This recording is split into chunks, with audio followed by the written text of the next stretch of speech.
कहानी की शुरुआत समुद्र के बीच एक कार्गो जहाज पर समुद्री डाकू और भाड़े के सैनिक हमला कर देते हैं। वे जहाज के क्रू को बंधक बना लेते हैं और माल चुराने की योजना बनाते हैं, लेकिन उन्हें पता नहीं होता कि दिव्य शक्तियों वाला एक योद्धा उनकी ओर आ रहा है। वह है आर्थर करी, अटलांटिस का राजा और सुपर हीरो जिसे एक्वामैन कहा जाता है। अपने सी हॉर्स पर सवार होकर नेपच्यून का शक्तिशाली त्रिशूल लिए वह जहाज पर चढ़ता है और एक एक करके सभी अपराधियों को हरा देता है और पूरे क्रू को बचा लेता है। यह कहानी खुद एक्वामैन अपने नवजात बेटे आर्थर जूनियर को सुना रहा होता है।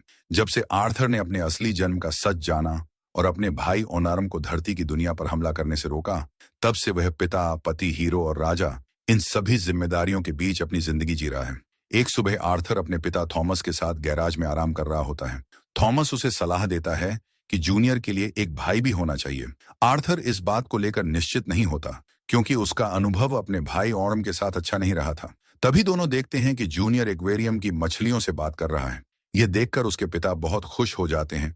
आर्थर की जिंदगी इससे बेहतर नहीं हो सकती थी, लेकिन अब सब कुछ बदलने वाला था। उसका एक पुराना दुश्मन बदला लेने लौट आता है। उसका नाम है डेविड केन, जिसे ब्लैक मैंटा कहा जाता है। पिछली लड़ाई में उसका कवच नष्ट हो चुका था, लेकिन इससे उसका गुस्सा और भी बढ़ गया था। वह एक्वामैन को अपने पिता की मौत का जिम्मेदार मानता है। बदला लेने के लिए वह अंटार्कटिका में एक अभियान को पैसा देता है ताकि अटलांटिस के अस्तित्व के सबूत मिल सकें। इस अभियान का नेतृत्व कर रहा होता है डॉक्टर शिर्न। बर्फ से ढके इलाके में उन्हें कुछ अजीब सा मिलता है। अचानक जमीन के नीचे से तेज कंपन महसूस होता है और जमीन टूटने लगती है। डॉक्टर शिर्न और उसका सहायक नीचे गिर जाते हैं। दोनों बच तो जाते हैं, लेकिन सहायक का पैर बुरी तरह घायल हो जाता है। शिर्न मदद के लिए फ्लेयर जलाता है और जगह की जांच करता है। तभी उसकी स्नोमोबाइल भी गुफा में गिर जाती है, जिससे जमीन और ज्यादा टूटने लगती है। दरार एक दीवार तक पहुंचती है, जिसके दूसरी तरफ एक विशाल राक्षस छिपा होता है। वह भयानक जीव अपनी बड़ी बड़ी टेंटिकल्स से दीवार तोड़ देता है और शिर्न को पकड़ लेता है। डेविड उसे पकड़कर गुफा के अंदर ले जाता है। कुछ घंटे बाद डेविड अपनी टीम के साथ वहां पहुंचता है और डॉक्टर को ढूंढ लेता है। डॉक्टर अब भी अपने साथी के साथ हुई घटना से डरा हुआ होता है, लेकिन डेविड को उसकी हालत से कोई फर्क नहीं पड़ता। उसे सिर्फ उस गुफा में दिलचस्पी होती है। जब डेविड गुफा की जांच करता है तो उसे वहां एक बहुत गहरी झील मिलती है। डेविड और उसकी टीम पानी में गोता लगाते हैं। अंदर उन्हें एक प्राचीन सभ्यता द्वारा बनाई गई विशाल संरचनाएं दिखाई देती हैं। तभी वह राक्षस फिर से सामने आता है। अब साफ हो जाता है कि वह एक बहुत बड़ा क्रैकन है।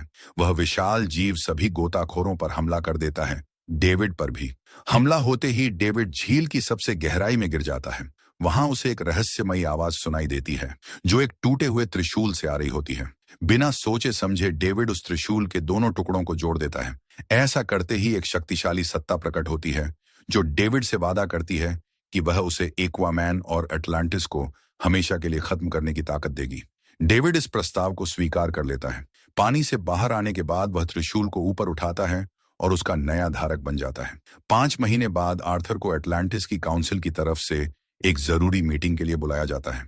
सतह पर रहने वाले लोगों की प्रदूषण की वजह से जलवायु परिवर्तन हो चुका होता है, जिससे सभी जल राज्यों पर बुरा असर पड़ा होता है।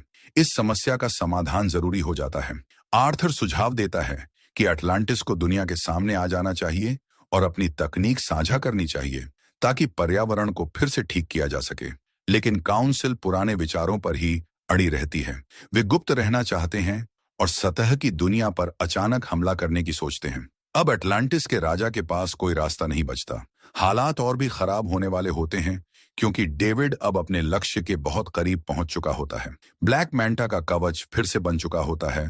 त्रिशूल की जादुई शक्ति से डेविड को ऑक्टोबॉट्स नाम की मशीनों के बारे में पता चलता है। ये मशीनें ऑक्टोपस जैसी दिखती हैं और पानी के सभी राज्यों की खोज कर सकती हैं। इनके पास बहुत ज्यादा आग लगाने की ताकत भी होती है, लेकिन इन्हें चलाने के लिए एक दुर्लभ और खतरनाक ईंधन चाहिए, जिसे ओराकैलकॉम कहा जाता है। यह ईंधन बहुत ज्यादा जहरीली गैसें छोड़ता है, इसलिए अटलांटिस वालों ने इसे गुप्त रखा था और इसे छिपे हुए गोदामों में रखा गया था। अब ब्लैक मैंटा ने इस ईंधन का सारा भंडार चुरा लिया होता है और वह सबसे बड़े भंडार की ओर बढ़ रहा होता है, जो खुद अटलांटिस में मौजूद है।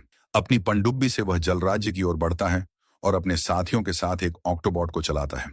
अपने लंबे टेंटेकल्स की मदद से वे गोदाम में घुस जाते हैं और ओराकैलकॉम के दर्जनों टैंक चुरा लेते हैं। लेकिन जैसे ही वे अटलांटिस से भागने वाले होते हैं, वहां अलार्म बज उठता है। अटलांटिस के योद्धा लेजर तोपों से हमलावरों को रोकने की कोशिश करते हैं। हालांकि उनके हथियार बहुत ताकतवर होते हैं, फिर भी पनडुब्बी को कोई नुकसान नहीं होता, क्योंकि उस पर मजबूत सुरक्षा ढाल लगी होती है। हालात और खराब तब हो जाते हैं जब डॉक्टर शीन को एक नया हथियार बनाने के लिए मजबूर किया जाता है। वह सोनिक बीम नाम का हथियार इस्तेमाल करता है, जिससे तोपें नष्ट हो जाती हैं और अटलांटिस की सुरक्षा प्रणाली बंद हो जाती है। इसकी वजह से दुश्मन शहर में घुस जाते हैं, लेकिन थोड़ी ही देर में और अटलांटियन योद्धा आ जाते हैं, जिनका नेतृत्व मीरा कर रही होती है। उसी समय आर्थर की मां अटलाना अपने ट्रांसपोर्टर के साथ पहुंचती है। वह ओराकैलकॉम की एक खेप तक पहुंचती है और अपनी ताकत और तेजी से ऑक्टोबॉट्स को नष्ट कर देती है। दुर्भाग्य से सोनिक बीम की एक जोरदार चोट उसे लग जाती है और वह बेहोश हो जाती है। इसके बाद मीरा आगे बढ़कर ब्लैक मैंटा द्वारा चलाए जा रहे ऑक्टोबॉट का पीछा करती है। शहर के बीचों बीच ब्लैक मैंटा एक विशाल जहाज को नष्ट करके उसे रोकने की कोशिश करता है, लेकिन मीरा बच निकलती है। फिर मीरा अपनी जादुई शक्ति से एक भंवर पैदा करती है। इस अचानक हमले से ऑक्टोबॉट का संतुलन बिगड़ जाता है और वह दीवार से जा टकराता है। मीरा उसके पास पहुंच जाती है। तभी अटलांटिस की रानी ब्लैक मैंटा पर हमला करने की कोशिश करती है, लेकिन जवाब में वह अपने मास्क से एक शक्तिशाली बीम छोड़ता है, जिससे मीरा बुरी तरह घायल हो जाती है। इतना ही नहीं, ब्लैक मैंटा त्रिशूल से उसे मारने ही वाला होता है कि तभी एक्वामैन आ जाता है और पूरी ताकत से उस पर हमला करता है। ब्लैक मैंटा जल्दी संभल जाता है और अपने सबसे बड़े दुश्मन से हिसाब चुकता करने को तैयार हो जाता है। तभी डॉक्टर शिन उसे चेतावनी देता है कि अटलांटिस की सेना आ रही है। यह सुनकर ब्लैक मैंटा पीछे हटने का फैसला करता है, लेकिन जाने से पहले वह त्रिशूल की शक्ति से मेट्रो जैसे एक बड़े जहाज को नीचे गिरा देता है, जिसमें कई अटलांटियन लोग होते हैं। एक बड़े हादसे को रोकने के लिए एक्वामैन अपने दुश्मन का पीछा छोड़ देता है और खुद उस जहाज के सामने खड़ा होकर उसे सुरक्षित नीचे गिरा देता है। इसके बाद वह फिर से ब्लैक मैंटा तक पहुंचने की कोशिश करता है, लेकिन तभी पनडुब्बी से छोड़ी गई सोनिक किरण उसे लगती है और वह बेहोश हो जाता है। कुछ घंटों बाद एक्वामैन होश में आता है, लेकिन तब तक ब्लैक मैंटा के हमले से अटलांटिस को भारी नुकसान हो चुका होता है। इस हमले में अटलांटिस को भारी नुकसान होता है और ओराकैलकॉम का सारा भंडार भी चोरी हो जाता है। इस नाकामी के बाद अटलांटिस की परिषद राजा को पद से हटाने के बारे में सोचने लगती है, लेकिन आर्थर का ध्यान इन सब बातों से ज्यादा अपनी पत्नी पर होता है, जो अस्पताल में ठीक हो रही होती है। आर्थर अपनी मां अटलाना और अपने दादा राजा नेरियस के पास जाता है और डेविड केन को रोकने का तरीका सोचता है। उन्हें जल्दी करनी होती है, क्योंकि हर पल जब ब्लैक मैंटा ओराकैलकॉम का इस्तेमाल करता है, उससे निकलने वाली गैसें पर्यावरण को बर्बाद कर रही हैं। आर्थर ने ब्लैक मैंटा की जबरदस्त ताकत खुद देखी होती है और उसे डर लगता है कि वह उसे अकेले नहीं रोक पाएगा। इस हालात में वह एक कठिन फैसला लेता है। वह अपने भाई ऑर्म से मदद मांगने का सोचता है, लेकिन ऑर्म मछुआरों के राज्य की जेल में कैद होता है। परिषद से टकराव से बचने के लिए आर्थर को चुपचाप उसे छुड़ाना पड़ता है। यह योजना खतरनाक होती है, लेकिन नेरियस अपने पोते की मदद करने का फैसला करता है। वह आर्थर को एक खास सूट देता है, जिससे वह अदृश्य हो सकता है। इसके अलावा अटलाना एक ऑक्टोपस भेजती है, जिसका नाम टोप्पो होता है। टोप्पो का शरीर लचीला होता है और वह खुद को छिपा सकता है। सब तैयार होने के बाद आर्थर और टोप्पो मछुआरों की जेल पहुंचते हैं, जहां ऑर्म को जेलर यातना दे रहे होते हैं। टोप्पो सुरंगों में घुसकर सेल का दरवाजा खोल देता है। इससे एक्वामैन को अंदर जाने का रास्ता मिल जाता है। आर्थर अपनी अदृश्य शक्ति का इस्तेमाल करके सभी पहरेदारों को चुपचाप हरा देता है। इसके बाद आर्थर अपने भाई से मिलता है। पानी की कमी की वजह से ऑर्म बहुत कमजोर हो चुका होता है। दोनों के बीच अब भी पुरानी नाराजगी होती है, लेकिन फिर भी ऑर्म मदद स्वीकार कर लेता है। दोनों जेल से बाहर निकलते हैं। बाहर उन्हें पहरेदार दिखाई देते हैं, जो विशाल कीड़ों जैसे जीवों पर सवार होते हैं। दोनों मिलकर पहरेदारों को हरा देते हैं और उन जीवों पर सवार हो जाते हैं। ये जीव पहले आक्रामक होते हैं, लेकिन जल्द ही उनकी बात मानने लगते हैं। भाई उन जीवों को आगे बढ़ने का आदेश देते हैं। कुछ ही सेकंड में ये विशाल जीव दीवारों पर चढ़ जाते हैं और अपनी ताकतवर जबड़ों से छत तोड़ देते हैं। आखिरकार दोनों मछुआरों के राज्य से बाहर निकल जाते हैं। वे एक वीरान रेगिस्तान में पहुंचते हैं, जहां दूर समुद्र दिखाई देता है। ऑर्म को अपनी ताकत वापस पाने के लिए पानी तक पहुंचना जरूरी होता है, ताकि वे वहां से बच सकें। इसी दौरान और पहरेदार अपने जीवों के साथ आ जाते हैं। उनमें से एक एक्वामैन को पकड़ लेता है, लेकिन आर्थर फिर से अपनी अदृश्य शक्ति का इस्तेमाल करता है और उनसे आसानी से लड़ता है। वहीं दूसरी ओर ऑर्म अपना सवारी जीव खो देता है और उसे पैदल ही आगे बढ़ना पड़ता है। समुद्र से दूर होने की वजह से ऑर्म बहुत कमजोर हो जाता है और रेत पर घिसटते हुए आगे बढ़ता है। पहरेदार उसे मारने की तैयारी करने लगते हैं। तभी समुद्र की लहरें ऑर्म को छू लेती हैं। पानी मिलते ही उसकी ताकत वापस आ जाती है। यह देखकर पहरेदार हमला करता है, लेकिन ऑर्म अपना भाला उठाता है और अकेले ही सभी पहरेदारों को आसानी से हरा देता है। खतरा टलने के बाद आर्थर ऑर्म और टोप्पो को वापस समुद्र में ले जाता है और अटलांटिस पर आए पूरे संकट के बारे में सब कुछ बता देता है। सारी बातें सुनने के बाद अब पूरी तरह ताकतवर हो चुका ऑर्म आर्थर को एक खास पानी के नीचे बसे शहर में ले जाने का फैसला करता है। यह राज्य समुद्र के सबसे खतरनाक लोगों का घर माना जाता है, जैसे समुद्री डाकू और भाड़े के सैनिक। इस राज्य का शासक फिश किंग कहलाने वाला एक डरावना जीव होता है। वहां पहुंचकर दोनों को उसके सामने पेश किया जाता है। ओनर्म डेविड केन ब्लैक मैंटा की जगह जानने के बदले सौदा करने की कोशिश करता है, लेकिन फिश किंग इस सौदे को मानने से इनकार कर देता है। इसके बाद आर्थर सीधे ताकत का रास्ता अपनाता है। अटलांटिस का राजा फिश किंग के गुर्गों पर हमला कर देता है, जो एक्वामैन की ताकत के सामने टिक नहीं पाते। आखिर में आर्थर एक ऑक्सीजन मास्क फिश किंग के चेहरे पर लगाता है और हैंडल घुमाने लगता है, जिससे मास्क के अंदर का पानी धीरे धीरे कम होने लगता है। सांस न ले पाने की हालत में फिश किंग टूट जाता है और सच बता देता है। वह बताता है कि डेविड केन एक ऐसे द्वीप पर है जहां डेविल्स माउथ नाम का ज्वालामुखी है। यह जानकारी मिलने के बाद एक्वामैन फिश किंग को जिंदा छोड़ देता है और ऑर्म के साथ उस द्वीप की ओर निकल पड़ता है। द्वीप पर पहुंचते ही दोनों देखते हैं कि वहां का माहौल अजीब है।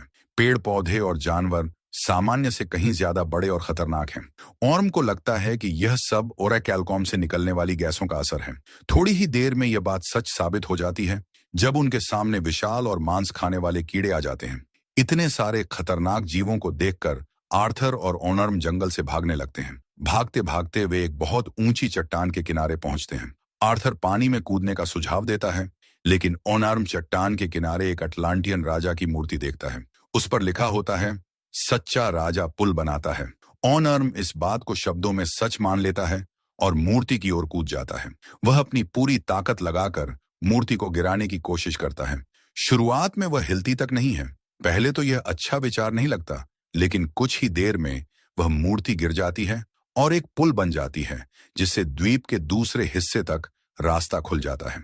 दोनों भाई उस पुल को पार करते हैं और कीड़ों से बचते हुए आगे बढ़ते हैं। ज्वालामुखी के पास डेविड का गुप्त अड्डा होता है, जिसे उसने ओराकैलकॉम के लिए एक भट्टी में बदल दिया है। उसी समय शिन डेविड को ईंधन की जानकारी देने आता है, लेकिन उसे अपने कमरे में नहीं पाता। वहां उसे त्रिशूल दिखता है और आवेश में आकर वह उसके दो टूटे हुए हिस्सों को जोड़ देता है।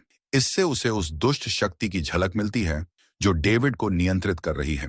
तभी डेविड वहां आ जाता है और शिन की गर्दन काटने की धमकी देता है। शिन उसे समझाने की कोशिश करता है कि त्रिशूल उसे काबू में कर रहा है, लेकिन डेविड कहता है कि वह इसकी ताकत का इस्तेमाल करता रहेगा जब तक एक्वामैन और उसका राज्य राख में न बदल जाए।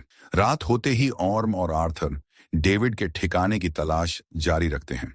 उन्हें जंगल में पहरा देता हुआ एक गार्ड मिलता है, जिसे वे आसानी से हरा देते हैं।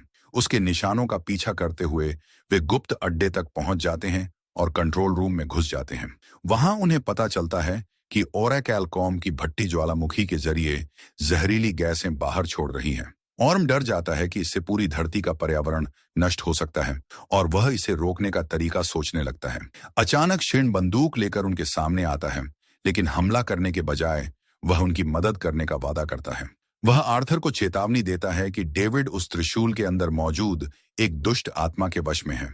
वह और कुछ बता पाता इससे पहले ही कंट्रोल रूम का दरवाजा धमाके से उड़ जाता है और आर्थर व ओनर्म खिड़की से बाहर जा गिरते हैं। उन्हें चोट नहीं लगती, लेकिन वे खुद को ब्लैक मैंटा के भाड़े के सैनिकों से घिरा पाते हैं।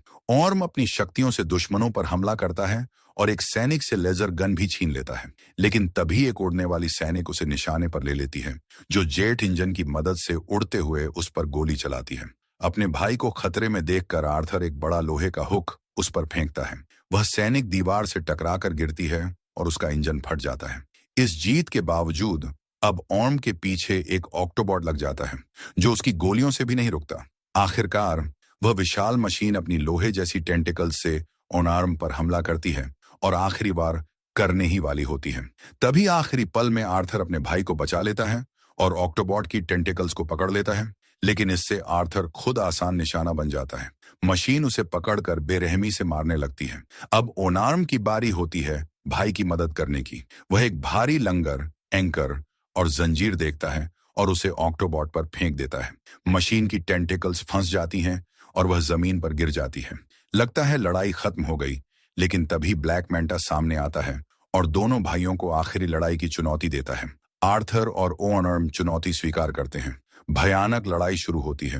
त्रिशूल की ताकत से ब्लैक मैंटा भारी पड़ता है। वह आर्थर को लात मारकर दूर फेंक देता है और त्रिशूल ओनर्म पर फेंकता है। ओनर्म बच जाता है, लेकिन जब वह त्रिशूल को छूता है तो उसे भयानक दर्शन होते हैं। एक दुष्ट शक्ति और रहस्यमयी दुनिया की झलक। वह घबरा जाता है और ब्लैक मैंटा इसी मौके पर उस पर अपनी किरण से हमला करता है। उसी समय द्वीप हिलने लगता है, क्योंकि नेरियस अपने पोतों को बचाने के लिए मिसाइलें दागता है। ब्लैक मैंटा अपने लोगों को भागने का आदेश देता है। तभी आर्थर फिर से उठकर ब्लैक मैंटा को समुद्र की गहराई में ले जाता है। ब्लैक मैंटा अपने पनडुब्बी तक पहुंचने में सफल हो जाता है। आर्थर उसे रोकने की कोशिश करता है, लेकिन फिर से सोनिक बीम से घायल होकर चट्टानों में दब जाता है। सौभाग्य से मीरा अपनी जादुई शक्ति से उसे बचा लेती है। लड़ाई के बाद आर्थर अटलांटिस लौटता है। ओरम बताता है कि जब उसने त्रिशूल को छुआ तो उसने नेक्रिस नाम के खोए हुए राज्य के दर्शन देखे। वहां का राजा कॉर्डेक्स ओरिकैल्कम के लालच में पागल हो गया था। उसने काले जादू से त्रिशूल बनाया और लोगों को राक्षस बना दिया। अंत में उसे हराकर बर्फ में कैद कर दिया गया। उसे मुक्त करने के लिए शाही वंश के खून की जरूरत है। सबको एहसास होता है कि आर्थर जूनियर आखिरी वंशज है। ब्लैक मैंटा बच्चे का अपहरण कर लेता है। आर्थर और ऑर्म फिर से साथ मिलते हैं। मीरा, नेरियस और ब्रैन भी साथ आते हैं। सभी अंटार्कटिका पहुंचते हैं। एक्वामैन समुद्री जीवों को बुलाकर ब्लैक मैंटा की पनडुब्बी नष्ट कर देता है, लेकिन डेविड और शिन खोए हुए राज्य तक पहुंच जाते हैं। वहां अंतिम लड़ाई होती है। ऑर्म पर दुष्ट शक्ति का कब्जा हो जाता है, लेकिन आर्थर उसे उनके बचपन की याद दिलाता है। ऑर्म मुक्त हो जाता है और त्रिशूल आर्थर को दे देता है। आखिरकार दुष्ट त्रिशूल नष्ट होता है और कॉर्डेक्स खत्म हो जाता है। खोया हुआ राज्य टूटने लगता है। ब्लैक मैंटा गिर जाता है, लेकिन आर्थर उसकी मदद करना चाहता है। वह मना कर देता है और मर जाता है। दुनिया बच जाती है। ऑर्म अपने अपराधों के लिए जवाबदेह है, लेकिन आर्थर उसे एक और मौका देता है। बाद में आर्थर पूरी दुनिया के सामने अटलांटिस का अस्तित्व उजागर करता है, ताकि समुद्र और धरती मिलकर पृथ्वी की रक्षा कर सकें, एक राजा और सुपर हीरो एक्वामैन के नेतृत्व में। आपको यह कहानी कैसी लगी? कमेंट में बताइए। वीडियो पसंद आया हो तो लाइक और सब्सक्राइब करना न भूलें।